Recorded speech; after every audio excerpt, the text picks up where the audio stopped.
Hey, what's up, guys? Some of you might find this to be a crude experiment, but what we're looking to show you here is when choosing a 4K display, you need to go as large as you can, as the resolution allows you to be closer than ever. But not just that, but the size of the bezel, the size, the thickness, the width, the height, all that is different now. So what you're seeing here is an older LCD. Touch of Red 2007. Some of you are coming from displays this size. When I mean this size, I mean this framing. Now, this is a 52-inch, which isn't quite a common size now, but the measurements you're looking at on the TV with the tape are actually a modern TV. And we'll get to that in a minute, but the point is back then, with the styling being so thick in terms of its bezel, especially at the bottom of a lot of older TVs, but a lot of you in the comments still have TVs like this, and you're thinking about purchasing a newer display, and you're actually a little bit confused on what size you should go with. Some of you have TVs that are 32 inches, and you're saying to yourself, well, I'll just grab the same size. You know, that's all I could fit in my entertainment center. That's all it's going to fit in my room. And a lot of you get the TVs home and then say to yourself, oh, I really wish I went bigger. The reason is, if you're looking at this entertainment center here, right, there's pictures on either side, there's space taken up on the entertainment center, so that's visually in your mind. Then you sit back in your viewing area, and that is a placeholder for what your TV is going to look like. Now, when you purchase a new one, it's amazing how the height of the display with the stand, especially if you keep the same stand,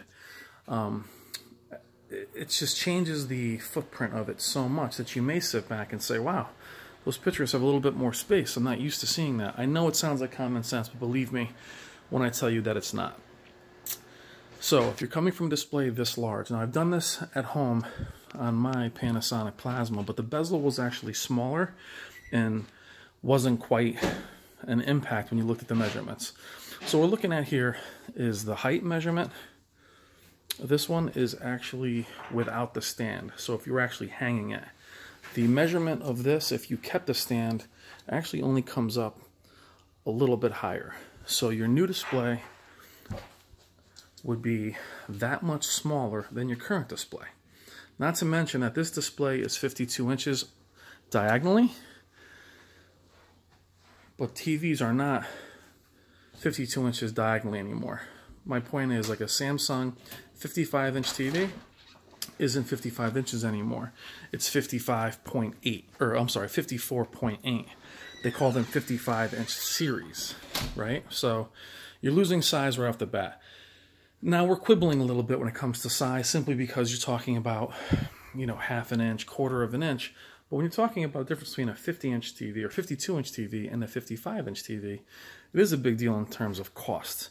Now, 55-inch has become more of that sweet spot, with 65-inch being considered larger and going so, you know, upwards and onwards. But 55-inch has been the kind of affordable TV now. What I want you to really look at is the difference between a 52-inch Samsung LCD from back in the day that you might be replacing in your home. And if you look at the measurements, like I said, where it falls on the bezel, that's about where the new TV would fit inside with a stand. So if you were hanging it, that's about where that would be. All right, so my point is, if you were not including the stand here, because the TVs have really low profiles now, and then there's your tape marking the top of the display. So edge to edge. Easy way to find this is go onto either Amazon or Best Buy. Best Buy has a little bit of a better page. Scroll all the way down to a TV you're looking at and look for specs and go for your measurements, your weight, things like that. Now, the point is, when choosing a new display, you're saying to yourself, again, I don't have the space. I always hear this one. I'm in a very, very small room, my man cave, and I can only get something this big. Guys, I have a 75-inch 900E in a room that's only 12 by 10. Small room, huge TV. Again, 4K resolution, be as close to it as you possibly can in gaming, things like that. But make sure you calculate the measurements correctly. Now, the measurements you're seeing on this 2007 Samsung, the tape measurements are actually a 55-inch LG OLED. C8. So a brand new OLED, which is very, very thin. But look, 52 inches versus 55 inches, and the 55-inch OLED is still smaller. So in effect, if you save up a ton of money and say to yourself, okay, I'm replacing my 52-inch, I'll buy a TV of the same size, your TV would be much smaller. So also in effect, if you're buying a 50 or 52-inch TV, you're going to a 55-inch TV, the 55-inch TV is still going to be smaller. Not just diagonally, because the measurements have changed, but the size of the bezel, the size of the body. Think about how much smaller that would be when you're going up 3 inches. So keep that in mind when you're purchasing these displays. Try something similar. So when you go get your specs off of that sheet off Best Buy or Amazon, measure them out on your new TV, whether you put it on the floor or a piece of cardboard. Cut out a piece of cardboard or construction paper and put it against your current display just to see what the size would be. Trust me when I tell you, they're so thin now and so sleek, I would not want to see you get it home and say, wow, it's too small. I really should have gotten larger. A lot of us are saving up a ton of money with these things, and I hate to tell you that they don't take TVs back because you purchased the wrong size. They don't take TVs back because you don't like them. They take them back if they're defective, and you can't go back and say, oh, I picked the wrong size. So while this sounds like common sense, I wanted to give you a visual cue while I had an older LCD around to show you that a 55-inch OLED is smaller than a 52-inch LCD. Now you're going to argue it about the screen diagonal. Look up any spec, and I promise you that you'll see a 55-inch TV will be just below 55-inch diagonally screen. It's the way it is. This is an older display, so 52 inches, it is 52 inches from corner to corner.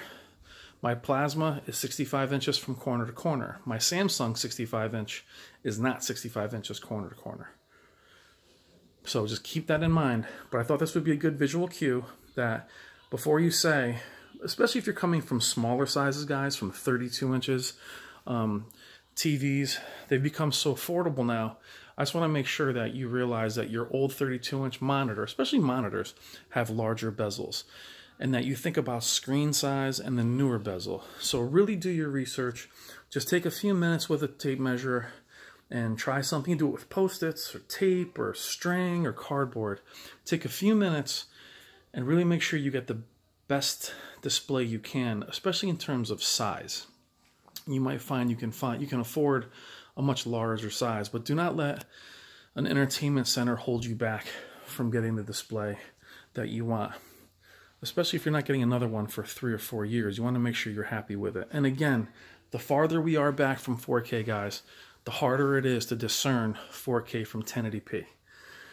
Right? This display looks great from a farther distance, but you have to be close to 4K. That's why 4K monitors, you need to be right up on them if it's a really small monitor. So again, just take a few minutes, find the spec sheet, find the height with stand, without stand. This again is without the stand, so picture the bottom of that bezel to the top is where you would fall.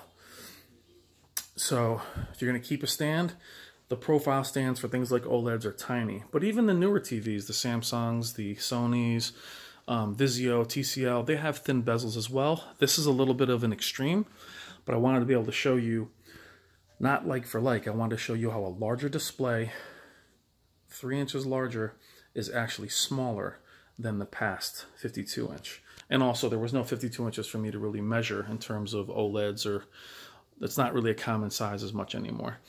But that's my experiment, just updated for you. Again, if you can go larger, take a few minutes, check your measurements, and I think you'll be much happier, and you'll be very surprised what you can fit in the space that you have allotted and where your TV sits now. All right, guys, thank you as always. Have a great day.